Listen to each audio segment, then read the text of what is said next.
Bonjour, nous poursuivons notre série d'interviews en direct des Samba professionnels. Cette fois-ci, nous sommes en compagnie de Robert Brazza. Robert Brazza, bonjour. Bonjour Maëlle et merci de me recevoir sur Non TV. Alors, vous êtes une icône de la communication sur le continent noir et même en Occident. D'où venez-vous et comment vous êtes arrivé là? D'où je viens, comme mon nom pourrait l'indiquer, même si ce n'est pas évident, c'est un nom italien. Je suis natif du Congo-Brazzaville, où, comme tout petit Congolais, notamment de Bas-Congo, on est bercé par les sons et les rythmes, qui est une passion un petit peu dès le départ, familiale, avec mon père, avec mes frères aînés, un peu avec toute ma fratrie. Et lorsque j'ai poursuivi en fait mes études supérieures, notamment en Europe, il y avait toujours eu cette envie de partager un peu cette culture, ce continent que j'aime plus que tout, avec les auditeurs d'où qu'ils soient. Et ça a commencé par une belle aventure radiophonique dans l'ouest de la France, du côté d'une radio associative. J'insiste bien dessus parce que on part toujours de quelque chose qui a l'air pas important, on part toujours de grosses chaînes, de gros médias. Mais là, c'était une structure associative, à savoir Jet FM, où on avait une émission qui s'appelle Chemin d'Afrique, et où on parlait de l'actualité sociale, politique, économique, culturelle. Et de là, Africa numéro 1 m'a fait appel. Ça, c'était à l'orée des années 2000.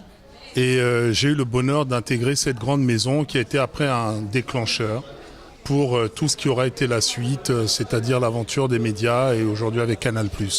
Alors, pensez-vous qu'il y ait encore des choses à faire? Si oui, quoi? Il y a tout à faire. Parce que justement, c'est l'Afrique, comme le reste du monde, se construit. L'Afrique avance avec ses hauts, ses bas, avec ses difficultés, avec ses bonnes surprises aussi parfois. Mais l'Afrique n'est pas statique. Et à partir du moment où elle n'est pas statique, et par essence l'être humain non plus, on aura toujours des choses à proposer et à construire. Sur le plan culturel, sur le plan de l'histoire de notre continent, que l'on écrit un peu plus chaque jour. Et c'est ce qui est exaltant et je pense que c'est ce qui est mon premier motivateur, c'est de savoir que demain est toujours différent. Alors, avez-vous des filleuls, des jeunes que vous gardez sous vos ailes afin d'assurer la relève?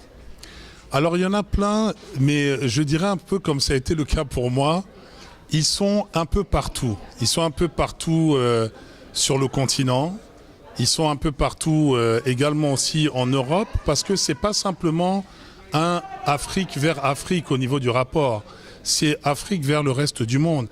Là, nous sommes au Gabon. J'ai presque envie de dire que ma mascotte, l'intrépide Freddy Koula, qui est bien connu dans l'aventure d'ailleurs des Samba, est quelqu'un dont je suis très fier, mais je partage cette fierté avec mes confrères et frères, hein, Aboubakry, Joël et Dédé Gendong, Aboubakry Ba.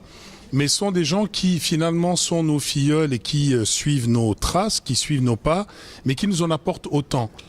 Parce que là où nous sommes finalement à des milliers de kilomètres, eux constituent cette courroie de transmission, au même titre d'ailleurs que toi, Maëlle, qui est là, et je te tutoie d'ailleurs spontanément, c'est que finalement, il y a un feedback permanent que vous nous offrez et qui nous permet d'alimenter, de parler de cette Afrique à l'extérieur des frontières. Alors, Robert, dis-nous tout. Est-ce que c'est facile d'être noir devant le petit écran des Blancs? La caméra, elle, est grise. Et l'objectif est gris, comme celui qui nous regarde d'ailleurs. Donc voilà. Mais est-ce que c'est facile d'être noir au pays des Blancs? C'est facile d'être, quel que soit l'endroit d'où l'on est originaire, quand on est mal perçu, quand on a un message qui ne passe pas et quand on a du mal à exprimer ce que l'on voudrait faire. Ça peut se passer au pays des Blancs, pour le dire comme ça, mais on peut aussi dire qu'au pays des Blancs, dans les décennies précédentes, on avait des illustres prédécesseurs qui s'exprimaient déjà. On avait des gens noirs qui faisaient de la télévision. Aujourd'hui, peut-être avec le débat autour de la nationalité, autour, j'allais dire, des différences sur le débat ethnique est tel qu'on parle même de quotas. La seule exigence que nous avons, en tout cas pour moi, c'est de faire des émissions, de proposer des programmes qui soient des programmes de télé et de radio tout court. Il n'y a pas d'émission noire de télévision. Il n'y a pas d'émission blanche de télévision.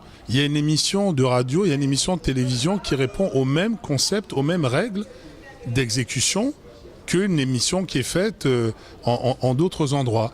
Mais après, de là à savoir s'il faut qu'il y ait plus de visages noirs dans le petit écran ou sur le petit écran du côté de l'Hexagone, c'est là où je vis en France ou ailleurs, oui, c'est nécessaire, c'est un peu le mythe du Sisyphe. À chaque fois qu'on arrive peut-être à quelque chose, on se dit un jour, ah, il y en a un aux 20h, ah, il y en a un qui a un talk show, il faut recommencer le lendemain.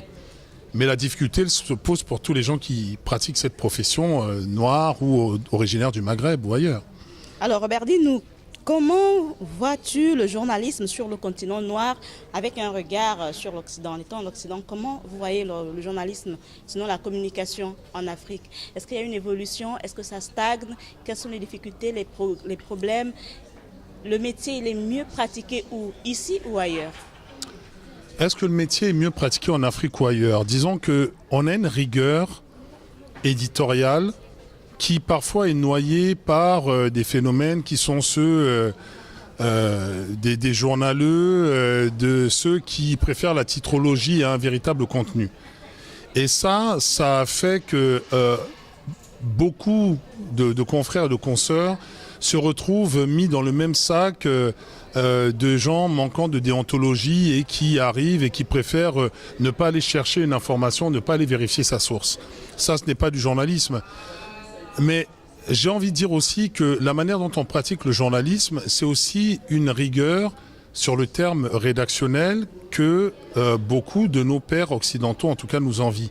Moi, j'ai des modèles comme, je sais pas, comme Ben Soumaro en Côte d'Ivoire. Il y a des modèles comme, je sais pas, Lévi Niamke. Il y a des modèles comme, en termes de recherche de l'information, de propos comme ceux de Sébastien Kamba, comme ceux de...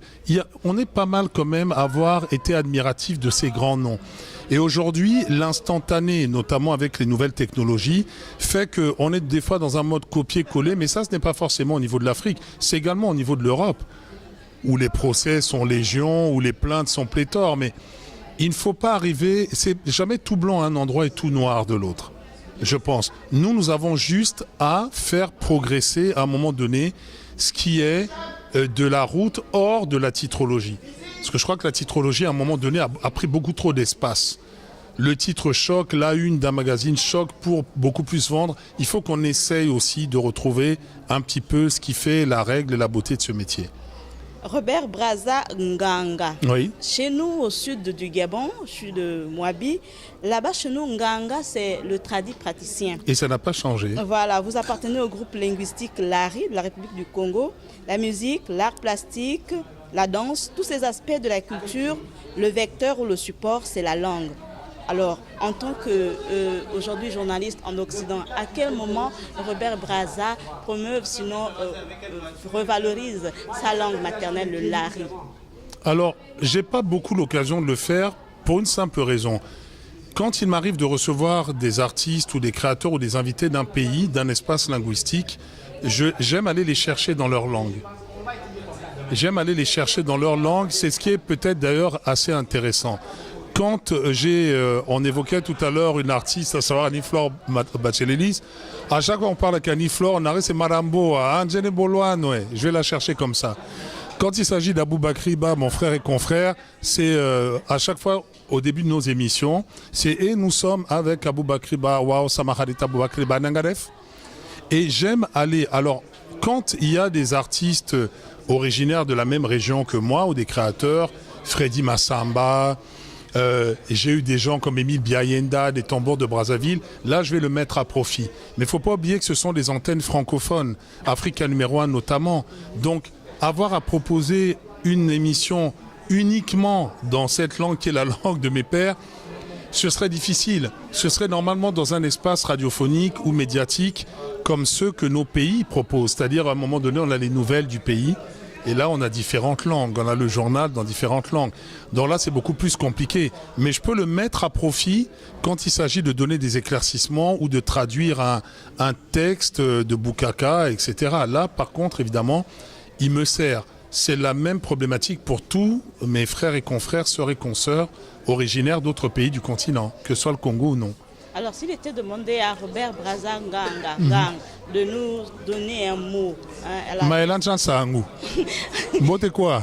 C'est-à-dire, ça va bien, quelles sont les nouvelles? Ah, c'est très bien. De nous donner un mot qui est fort dans la langue. Oui, un message en langue. Un message. Moi, celui qui est cher vraiment à mon cœur, j'en ai même presque fait une maxime. J'aime dire Bolé Bantou. Bolé Bantou, c'est-à-dire littéralement, on va dire deux font des hommes. C'est-à-dire à deux, certains diront que ce sont les deux mains qui se lavent, mais à deux, tout est possible. Bolé. C'est-à-dire les deux, Bantou, parce que ces lettres sont les personnes, les Bantous, on parle même de cela. Et pour moi, c'est une valeur de solidarité, c'est une valeur qui dépasse tout, qui résume bien ce que nous sommes. La culture, enjeu de développement, c'est Robert qui a choisi le thème ou il vous a été imposé? J'ai choisi le thème. Pourquoi? J'ai choisi le thème parce que finalement, nous sommes culture. L'homme est culture, blanc, noir, africain, européen. Et à travers cette culture, il véhicule son identité. À travers cette culture, il partage quelque chose, une part de son histoire. À partir de sa culture, il exporte et il partage un savoir-faire. Il peut valoriser ce savoir-faire, le commercialiser, le rendre économiquement intéressant. Il peut rendre son pays économiquement stable si il met à profit toutes les facettes que son pays propose, le tourisme, les arts plastiques, la danse, la musique. Et ça, c'est un enjeu à la période où nous sommes, dans ce 21e siècle, après la décennie World des années 90, où on voudrait que tout soit uniforme. Et moi, je ne crois pas en l'uniformité, même à l'intérieur d'un même espace. C'est pour ça que cette culture enjeu du développement et enjeu aussi de ce que l'Afrique doit et sera pour l'avenir, c'est cette base, c'est ce tableau comme celui qu'il y a derrière en termes de partenaires qui se remplit et vers lequel on doit de temps en temps revenir pour savoir qu'est-ce qu'on peut placer et qu'est-ce qu'on peut développer entre les cases. Comment Robert a senti les sambas professionnels? Ça a été facile? Tu t'es jeté à l'eau? Oui, je viens au Gabon partager avec les jeunes Gabonais. Comment tu l'as senti? Moi, j'étais très disponible par rapport au samba. Au départ, ce n'était qu'une question de date. Il faut savoir que pendant le mois de juillet, au début du mois de juillet, il y a beaucoup d'actualités qui s'enclenchent, notamment les festivals, certains vers le Canada où je couvre un peu les choses. Et il y avait ce calendrier qui ne marchait pas. L'année dernière, au mois de mai, il y avait le calendrier politique au Gabon qui avait fait que la date ne permettait pas qu'on soit là, puisque sur le calendrier sportif, nous, il fallait que nous soyons à Paris. Et là, ça s'est fait. Et ça a été un long échange avec Joël et Dédé Ngendong, ma consoeur, ma sœur d'Africa numéro 1 depuis l'époque. Et ensuite avec Josiane au téléphone. Mais c'est vrai que Aboubakri, Amobé, tous les participants m'en avaient parlé. Et c'était l'histoire de se dire, bon, il faudrait que j'aille là-bas. Et puis c'était au Gabon. Et c'est vrai qu'après la CAN et après l'aventure footballistique, bon... ça s'est arrêté net. On n'avait même pas eu le temps de rester un peu, d'échanger, je sais pas, de sentir le Gabon. Ça a été terrible. Il fallait prendre l'avion, retourner à Paris parce que le calendrier sportif l'imposait. Mais Dieu merci, les sambas ont permis de revenir et d'échanger avec des gens qui sont dans tellement de secteurs d'activité, qui ont tellement d'énergie. Et ça, c'est vraiment gratifiant et... c'est inspirant. Il paraît que c'est le terme à la mode. C'est inspirant. Alors, le dernier mot de Robert à l'endroit de Nour TV et de tous les participants des sambas professionnels? Le dernier mot, j'aurais pu dire Bolé Bantou, mais le dernier mot, c'est celui avec lequel je conclue toujours mes posts. Je mets souvent Dieu veille. J'ai piqué cette maxime à Alpha Blondy parce qu'il m'a dit en toute chose, on a une part de spiritualité, nous sommes spirituels. Et je crois que au moment où on pense que c'est impossible, au moment où on pense que ça ne va jamais se faire, au moment où on pense que c'est fini, ça recommence encore. Et il y a réellement une part de divin. Certains, dans l'étymologie, en tout cas française, ou je ne sais pas, culturellement, diront c'est magique. Moi, je dirais non, mais voilà, Dieu veille. C'est ça. Merci Robert Brazza, avec l'espoir de retrouver. Vraiment merci. Et moi je dirais Matondo Mamingi, c'est-à-dire merci beaucoup. Dibot Dineni. Voilà, c'était Robert Brazza, notre second invité dans le cadre de ce plateau spécial Les Sambas professionnels en direct depuis le complexe scolaire Michel Dira, Maël Manomba et Ahmed Beni Everka pour Radio et Télévision Nour.